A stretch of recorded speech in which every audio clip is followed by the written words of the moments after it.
Hello everyone, welcome to brain shocks. तो इस video series में हम कर रहे हैं सिग्नल सिस्टम के इलेक्ट्रॉनिक्स ब्रांच के गेट के प्रीवियस ईयर क्वेश्चंस। ठीक है। और इस प्लेलिस्ट को अगर आप पहली बार देख रहे हो तो फर्स्ट वीडियो जाके देख लो, उसमें पता चल जाएगा कि इसको फॉलो कैसे करना है। ठीक है। और हर वीडियो में हम 5 क्वेश्चन कर रहे हैं। ठीक है। अभी हम कर रहे हैं basics of signals and systems. ठीक है। तो फर्स्ट क्वेश्चन हमारे पास इस वीडियो का कि let P be linearity, Q be time invariance, R be causality and S be stability. A discrete time system has input output relation yn is equal to xn if n is greater than equal to 1, 0 if n is equal to 0, xn plus 1 if n less than equal to minus 1. ठीक है। where xn is input and yn is output, the above system has the properties ps not qr, pqs not r, pqrs qr s but not p। ठीक है। तो देखो जब आप पहली बार question कर रहे हो तो जरूरी नहीं कि पहले एक अच्छे से क्वेश्चन आना है, सिर्फ आंसर ही निकालना। ठीक है।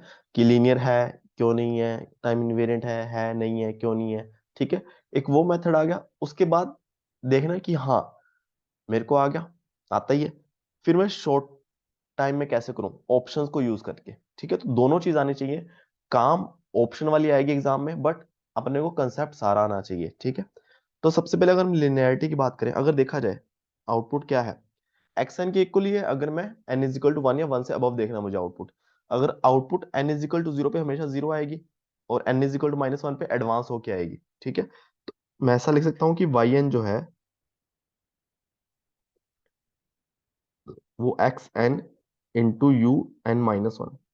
ठीक है। इसके लिए मैंने क्या कर दिया, यू ऑफ एन -1, यानी कि एन जब ग्रेटर देन इक्वल टू 1 होगा तभी ये नॉन जीरो होगा, तब एक्स एन आ जाएगा। ठीक है। साथ में प्लस क्या करूं,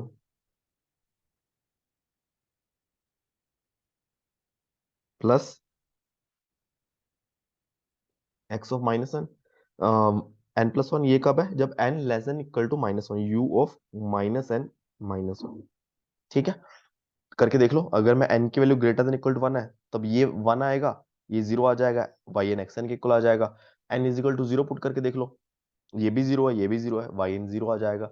n is equal to -1 put करके देख लो, ये 0 आ जाएगा, ये 1 आ जाएगा, तो y n x of n plus 1 क्या आ जाएगा। ठीक है। तो यहाँ पे देखो लीनियर तो है, क्योंकि यहाँ पे देखो सिंपल इनपुट मल्टीप्लाई हो रही है इससे, और यहाँ पे इनपुट एडवांस होकर मल्टीप्लाई हो रही है। कहीं भी इनपुट पे स्क्वायर नहीं है, मोड नहीं है, कॉस नहीं है। ठीक है। तो लीनियर ही आएगा। अगर जो लीनियरिटी वाली, जब जैसे चेक करते हैं करके देख लेना एक बार। ठीक है। तो लीनियर तो है ये, देखो पी लीनियर है, पी तो है।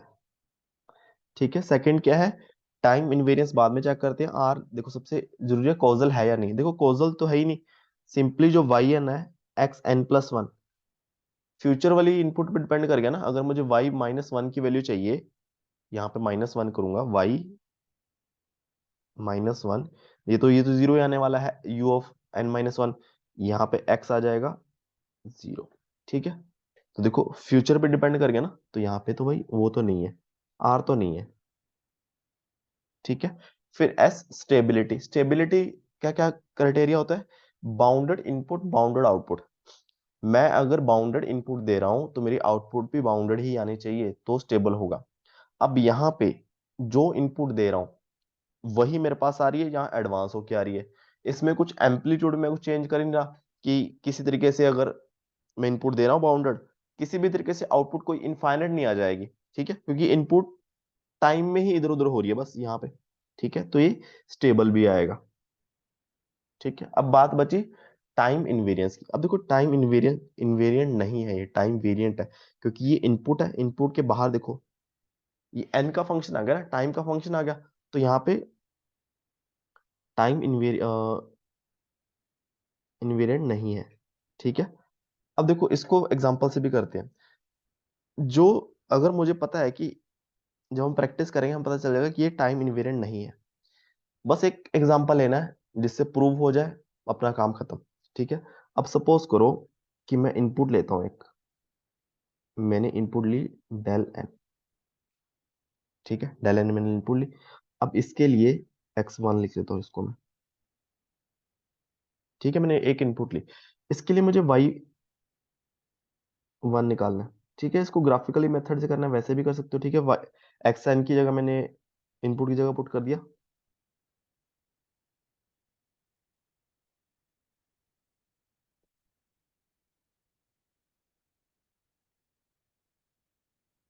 ये देखते हैं इससे आएगा कि नहीं आएगा। ठीक है, जरूरी नहीं है कि डेल एन ही लेना है, ये तो मैंने एग्जांपल ले लिया कि इससे मेरा प्रूव हो जाएगा।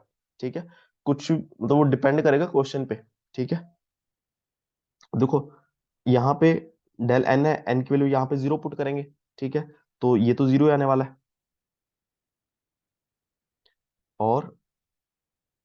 और यहाँ पे क्या करेंगे, एन की वैल्यू -1 पुट करूंगा तो ये 1 के इक्वल आ जाएगा। तो मेरा डेल n+1 आ गया, y ऑफ n।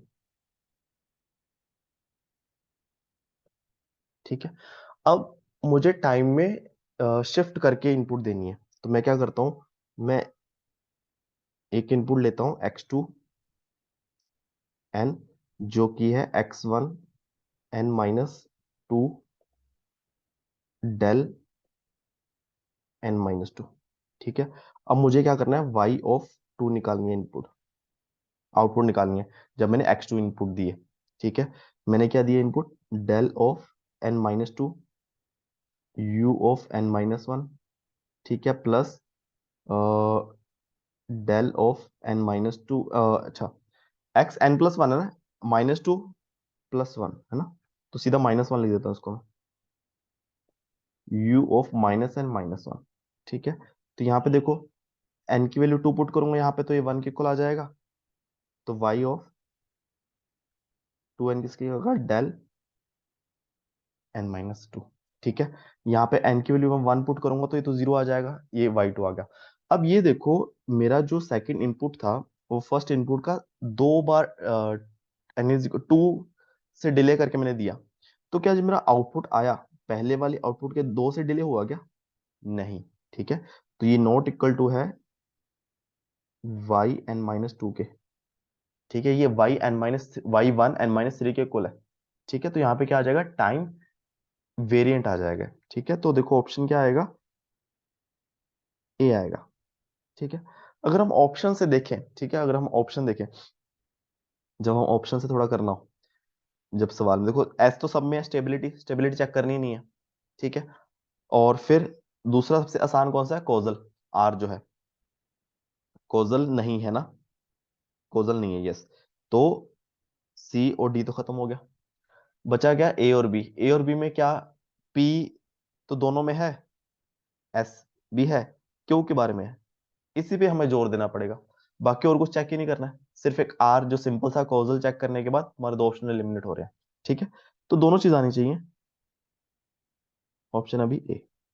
ठीक है, नेक्स्ट क्वेश्चन है, consider the sequence x of n -4 -j5 1 + j2 + 4 the conjugate anti symmetric part of sequences. देखो हम ओड एंड इवन भी पढ़ा होगा कि हर सिग्नल के अंदर एक इवन पार्ट भी होता है, ऑड पार्ट भी होता है, वैसे ही कॉन्जुगेट सिमेट्रिक पार्ट भी होता है, एंटी सिमेट्रिक पार्ट भी होता है। जो कॉन्जुगेट एंटी सिमेट्रिक पार्ट होगा, ऐसे लिख लेते हैं इसको, वो किसके इक्वल आता है, x of n minus x of conjugate -n divided by 2। ठीक है, तो सिंपली क्या लिखना है, सबसे पहले देखो एक्स एन लिखा हुआ है, थोड़ा सा हम इसको अच्छे से लिख लेते हैं।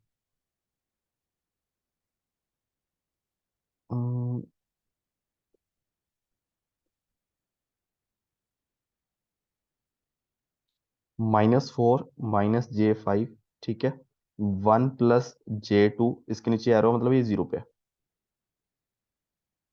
ठीक है, ये मतलब टाइम 0, ये टाइम n=1, ये n=-1। ठीक है, अब मुझे क्या करना है, x ऑफ -n भी करना है, कॉन्जुगेट भी करना है। अगर आप पहली बार कर रहे हो तो एक 2 स्टेप में कर लो। ठीक है, नहीं तो डायरेक्ट भी कर सकते हो, 1-2 बार। ठीक है, मुझे टाइम रिवर्सल करना है, मतलब जो चीज 1 पे है वो -1 पे आ जाएगी, बट साथ में कॉन्जुगेट भी कर रहा हूँ। तो 4 मुझे यहाँ पे लिखना है, 4 ये तो रियल ही है, तो इसका कॉन्जुगेट तो 4 ही आ जाएगा, इसमें कोई दिक्कत नहीं है। 0 वाली चीज 0 पे रह जाएगी, बट कॉन्जुगेट हो गए। ठीक है, -1 वाला यहाँ पे आ जाएगा, बट कॉन्जुगेट हो गए, -4 + j5। ठीक है, अब इन दोनों को माइनस करना है मुझे। ठीक है, तो मैं इसको लिखता हूँ, यहाँ पे मुझे क्या लिखना है, यहाँ पे मुझे चाहिए x of n minus x of conjugate of -n। ठीक है, डिवाइड बाय 2 भी करना बाद में। इज इक्वल टू, देखो -4 -J5 -4, तो ये -8 -J5। ठीक है, इसमें से ये माइनस करूंगा तो 1 1 कैंसिल हो जाएगा, J2 माइनस माइनस J4। ठीक है, इसमें आ जाएगा 8 -J5। ठीक है, अब बस डिवाइड बाय 2 कर दो, सीधा लिख देता हूँ। एक्स कॉन्जुगेट एट्रिब्यूटिक पार्ट -4 -2.5 J, J2 4 -J2.5। ठीक है, तो ऑप्शन चेक कर लो। और देखो फिर वही बात है, जब हम ऑप्शन चेक करेंगे तब अपने को अगर नॉलेज है कि हाँ कॉन्जुगेट एट्रिब्यूटिक सिग्नल लिया होता है, तो इसमें से तुम देखेंगे कि कोई कुछ सिग्नल तो कॉन्जुगेट एंटीसिमेट्रिक होंगे भी नहीं। ठीक है, तो उसको हम एलिमिनेट कर सकते हैं, ऑप्शन ए आ जाएगा। नेक्स्ट क्वेश्चन है, the function xt is shown in the figure, even and odd parts of unit step function u of T R respectively. ठीक है, तो u ऑफ टी के हमें इवन या ऑड पार्ट देने हैं। ठीक है, और xt सिग्नल दे दिया, तो मतलब ऑड पार्ट जो है वो x ऑफ टी की फॉर्म में देना है। ठीक है, तो सिंपल सी बात है। अब देखो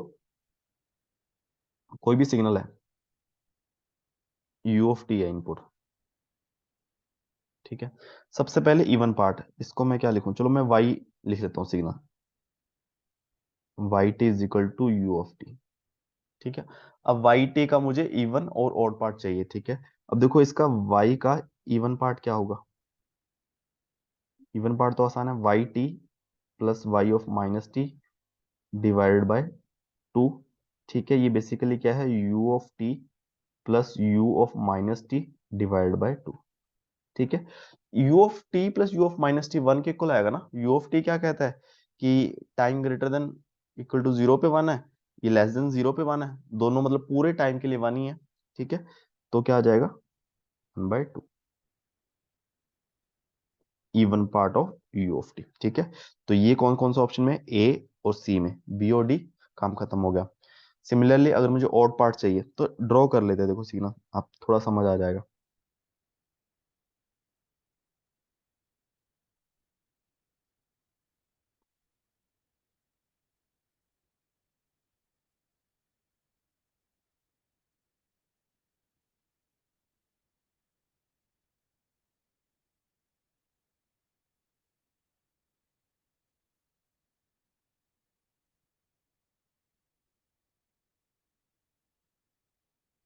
ठीक है, यू ऑफ टी क्या है, या वाई ऑफ टी, ये।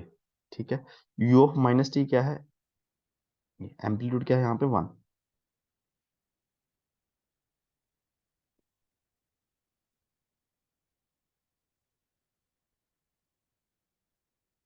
ये है यू ऑफ माइनस टी।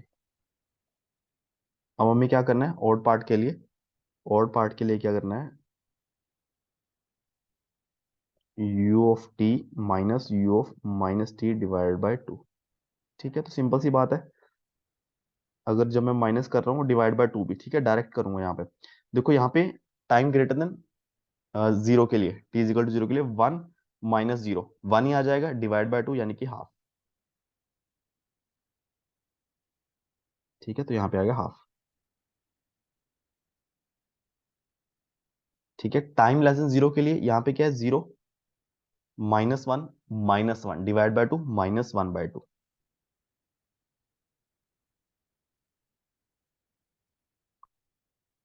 ठीक है, -1/2, ये है odd part you of T का। ठीक है, ये किसके इक्वल है, जो हमें सिग्नल देखो दिया हुआ है बना के, इसके हाफ के, यानी कि ये है एक्स ऑफ टी/2। ठीक है, तो ऑप्शन क्या बन रहा है, दिख रहा है हमें, साफ साफ ये बन रहा है। ठीक है,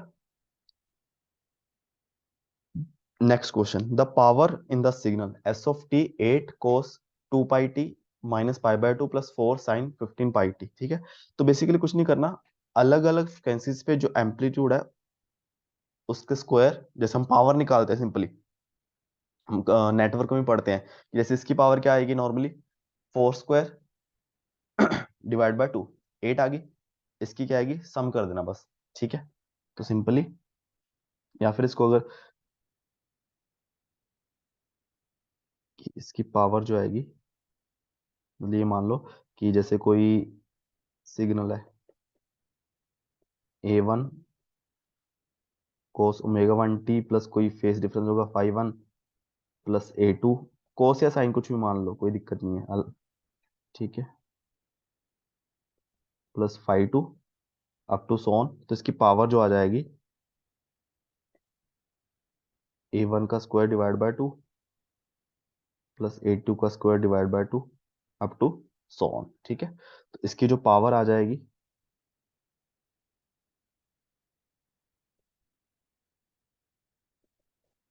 ठीक है 8 का स्क्वायर 64 डिवाइड बाय 2 प्लस 4 का square 16 divide by 2 32 plus 8 is equal to 40। ठीक है, ऑप्शन ए। लास्ट क्वेश्चन है ये तो, इसमें कुछ करने की जरूरत नहीं है। The direct delta function del t is defined as. Del t क्या होता है कि टी इज इक्वल टू 0 पे इसकी वैल्यू इनफाइनाइट होती है और इसका एरिया 1 होता है। ठीक है, ऑप्शन डी। तो बहुत बेसिक सवाल है। ठीक है, ऐसे बहुत पहले आते थे ऐसे बेसिक सवाल। और बाकी गेट में नहीं, चलो गेट में चलो बहुत कम चांसेस है, ए जेई में तो कोई भरोसा नहीं है, ऐसे सवाल आते हैं। ठीक है, जो डेल टी है हमारा टी इज इक्वल टू 0 पे इनफाइनाइट और 0 अदरवाइज, और इसका जो एरिया होता है वो 1 होता है। ठीक है, बहुत बेसिक है। तो ये 5 क्वेश्चन हमारे इस वीडियो के कंप्लीट हो चुके हैं। किसी भी सवाल में डाउट हो नीचे कमेंट कर सकते हो, नहीं तो टेलीग्राम ग्रुप बना रखा है जो सिग्नल सिस्टम का अलग से, उसमें पूछ सकते हो। ठीक है, वीडियोस कुछ सीखा हो तो प्लीज वीडियो को लाइक करना एंड चैनल को सब्सक्राइब करना। Thank you so much.